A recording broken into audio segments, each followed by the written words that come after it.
So it's kind of hard to do a children's message that hasn't been done 80 times over about the mustard seed, right? So my focus was a little bit more on, creation and caring for it. But when we do look at these two readings today, there is this imagery of planting, the imagery of sowing and intentional care. And then with all of that, these great noble trees will flourish.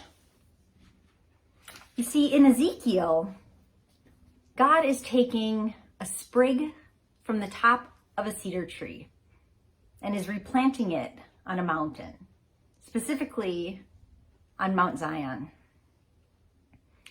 Now, if you know anything about cedar trees, and I think it depends where you live and what kind of cedar tree it is, but they can grow up to 131 feet tall. I can't even imagine that. And they can grow 8 feet in diameter. I don't think that would fit in my yard. But what's really cool about cedar trees is they can live up to 300 years. 300 years. And in our lesson today from Ezekiel, the concept of God taking part of this cedar that is established, it could be a community, taking the top sprig of this cedar tree and moving it, replanting it on top of Mount Zion. This story represents not necessarily just the replanting of a cedar tree, but it is the restoration of the Davidic kingdom. And, this is once again restoring Israel. This is putting back on the throne someone from the lineage of David, which, if you go forward, brings us to Jesus as well. So he's going to restore Israel by taking a part of what is there, setting it apart and replanting it up high on Mount Zion. And then as this sprig grows into this massive new cedar tree, we hear the imagery of birds finding shelter in its branches.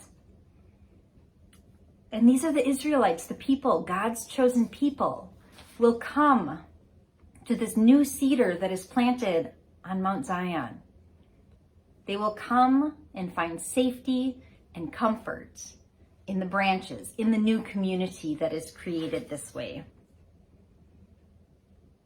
And it's interesting how God takes this sprig, this little branch from a massive tree, and sets it apart for something great. I mean, isn't that what God does for all of us? Sets us apart for greatness. And then we go into our gospel lesson where Jesus is talking in parables again. And he's talking about the mustard seed and how this tiny, tiny seed is planted and it grows into this tree, bush, whatever you want to call it. Now, unlike the cedar that can get up to 131 feet tall, it is pretty amazing that from a tiny seed, a mustard bush can grow up to 30 feet high. That's pretty big. But unfortunately, a mustard bush has a very short lifespan. I want to say it's like 85 days.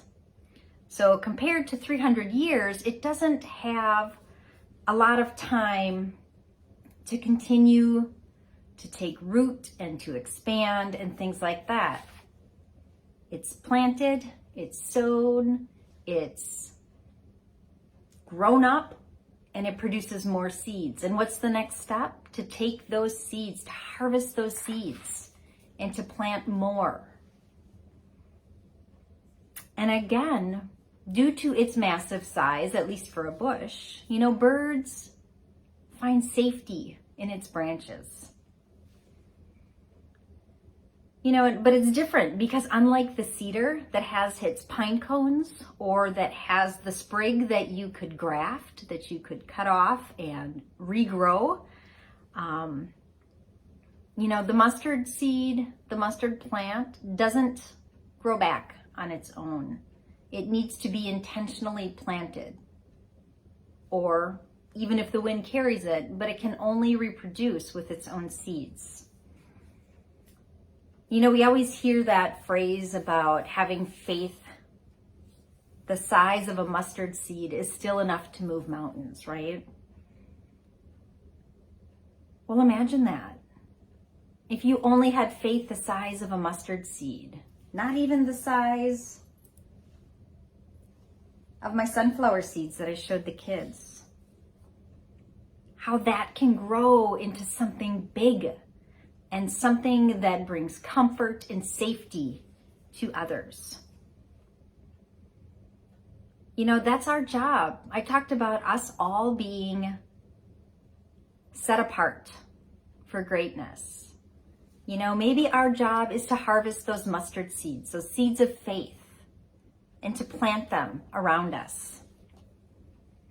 That we plant those seeds, even if it's for ourselves, and we intentionally care for them, we water them, we continue to explore and grow in faith. And then as we grow, as we get bigger, like the mustard tree does, that's a time for the seeds of faith that we have growing to be scattered into the lives of others. And right now, we are at a pivot, right? Just as God took the sprig from a cedar that was there, that was its own community, took a sprig, replanted it elsewhere, left the community to be its own thing, but in order to restore the Davidic line, God took that sprig and replanted it on Mount Zion. We too have this time now, this forward momentum pivot, where we as a community have first united prior to pandemic, right? We are who we are. And throughout that time, I hope that our faith has continued to grow, that the seeds of faith that were planted from day one have continued to grow inside of us. And as we pivot to come back together in person, or as we pivot to continue to grow as a virtual community, how can we best help one another sow those seeds of faith so that together our faith, the mission of First United, continues to grow and to expand into something bigger and greater, so that others who are searching have the ability to come into our branches, into our arms, into our pews, to find safety and comfort, and to have some time to grow their own faith. This is the time for us to figure out what that looks like. But it's a step forward, and we all have those seeds of faith deep within us. How can we, as First United, work together to continue scattering and sowing those seeds of faith? Amen.